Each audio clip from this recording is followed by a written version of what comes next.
Hello दोस्तों, स्वागत है आपका आज की इस कहानी में। मानसी गांव की एक सीधी सादी 21 साल की लड़की है। वो अपने ही पड़ोस के एक लड़के अमन को मन ही मन बहुत पसंद करती है। कहीं ना कहीं अमन भी मानसी को पसंद करता है, लेकिन दिल की बात कहने से डरता है। एक दिन उसने हिम्मत कर शर्माते हुए बोल दिया, मानसी, मैं तुमको बहुत पसंद करता हूँ। क्या तुम भी मुझको करती हो? मानसी मिश्रा शर्मा कर हंसती हुई भाग गई। फिर बहुत दिनों तक दूर से ही एक दूसरे को देखने का सिलसिला चलता रहा। एक दिन मानसी और उनकी बहन प्रियंका कहीं जा रहे थे। तभी अमन भी पीछा करते हुए आ गया और मानसी को रोकते हुए बोला, मानसी, मेरे सवाल का जवाब तो दे दो। मानसी ने कहा, कल दूंगी, अभी जाओ, पापा देख लेंगे। कल दोपहर को 2 बजे खेत में आ जाना। फिर हाँ कहकर अमन चला गया। अगले दिन दोपहर का दोनों को बेसब्री से इंतजार था। मानसी बड़ी ही सुंदर सज धज के तैयार हुई थी।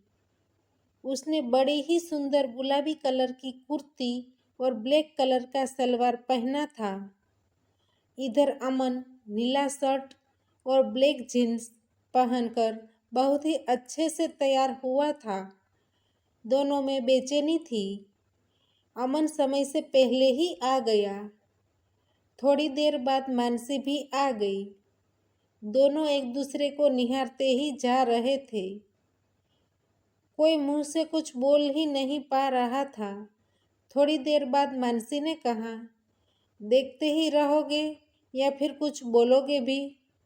अमन ने कहा, आज तुम बहुत ही खूबसूरत लग रही हो।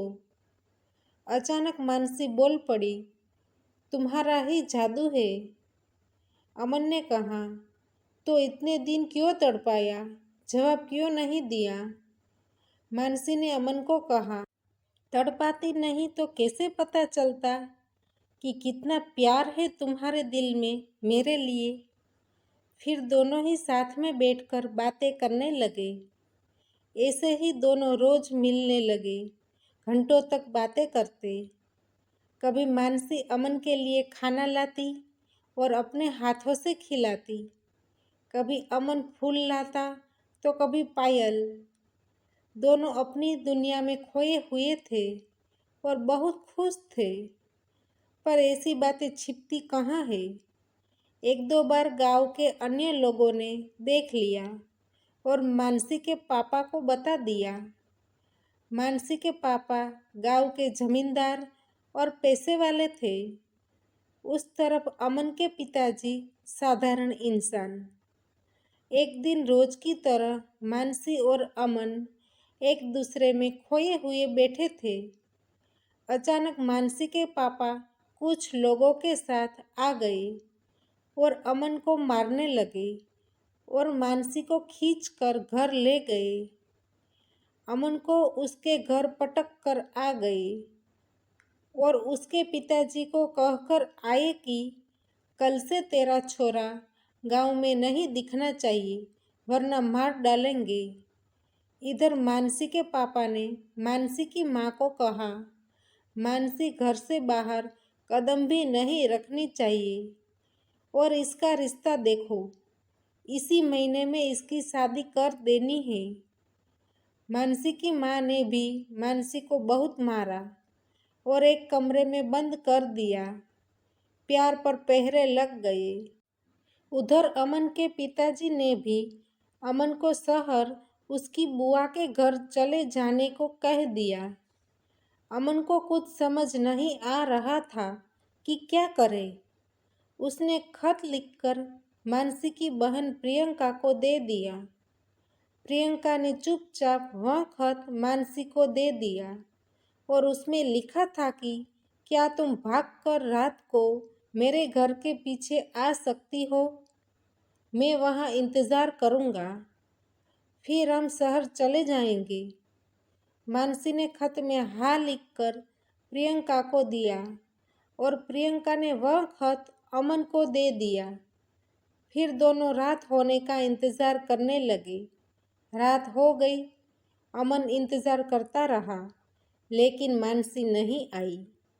अमन मानसी के घर के पास भी 2 बार गया, लेकिन मानसी नहीं दिखी। फिर सोचा कि शायद उसको प्यार ही नहीं है, इसलिए वह नहीं आई। फिर अमन शहर बुआ जी के वहाँ चला गया। ऐसे ही 3 महीना निकल गया। दोनों तड़प रहे थे, पर न तो दोनों की बात हुई और न ही मिले। इधर मानसी के पापा ने मानसी की शादी राहुल नाम के लड़के से तय कर दी। राहुल अच्छा पढ़ा लिखा था, पास ही के शहर में रहता था।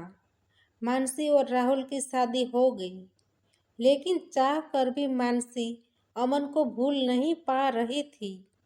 उसके दिल में आज भी अमन ही था।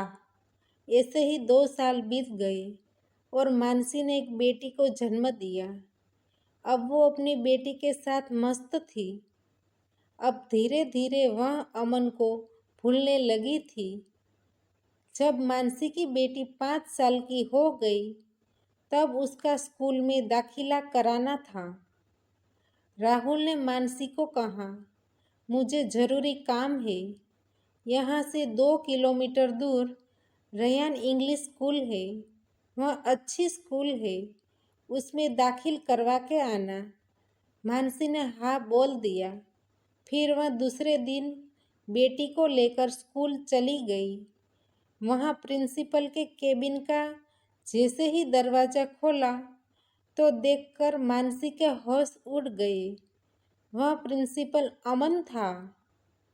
वह मानसी को आज भी वैसे ही देख रहा था, लेकिन शब्द नहीं निकल रहे थे मुंह से।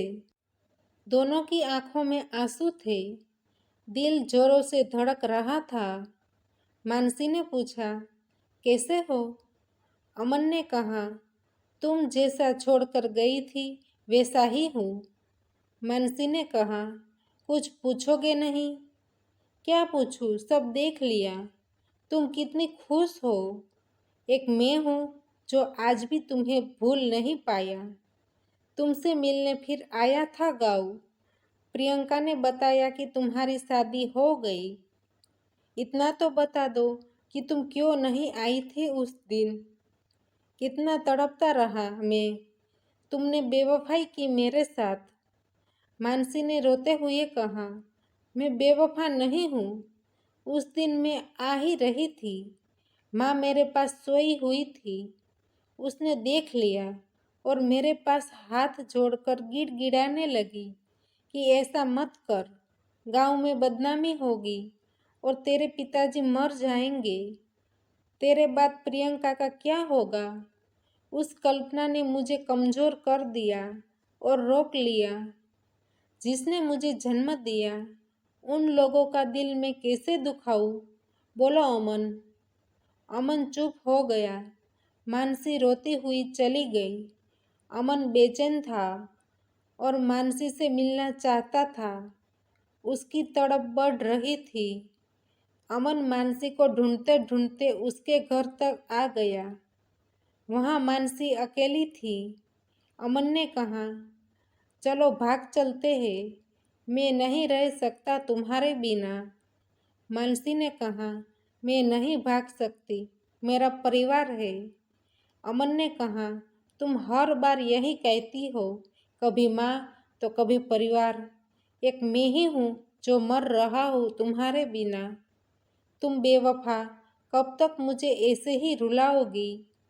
तुम्हारे कारण मैंने अभी तक शादी नहीं की। मानसी ने कहा, तुम एक बार इस मासूम बच्ची के सामने देखो, उसकी क्या गलती है? मैं इसे नहीं छोड़ सकती और नहीं इसको अपने पिता से दूर कर सकती हूँ। राहुल कितना प्यार करते हैं हम दोनों को। मैं ही उसे अपना नहीं पाई हूँ, पर मैं जा नहीं सकती हूँ। फिर वह जोर जोर से रोने लगी। अमन वहाँ से रोता हुआ चला गया, लेकिन कहाँ गया किसी को पता नहीं है। पर आज भी मानसी रोती है अमन के लिए। पर इन बंधनों से वह मुक्त नहीं हो सकती कभी भी। उनका प्यार बस दिलों की तड़प बन गया। अब वह एक दूसरे के कभी नहीं हो सकते। दोस्तों, हमारी कहानी यहीं पे समाप्त होती है। तो दोस्तों, आपको हमारी कहानी पसंद आई है तो वीडियो को लाइक करें और शेयर करें, और चैनल पर नए हैं तो चैनल को सब्सक्राइब करें, और हाँ, नोटिफिकेशन बेल को ज़रूर दबाइए ताकि आने वाली अगली अपडेट आपको सबसे पहले मिल सके। धन्यवाद।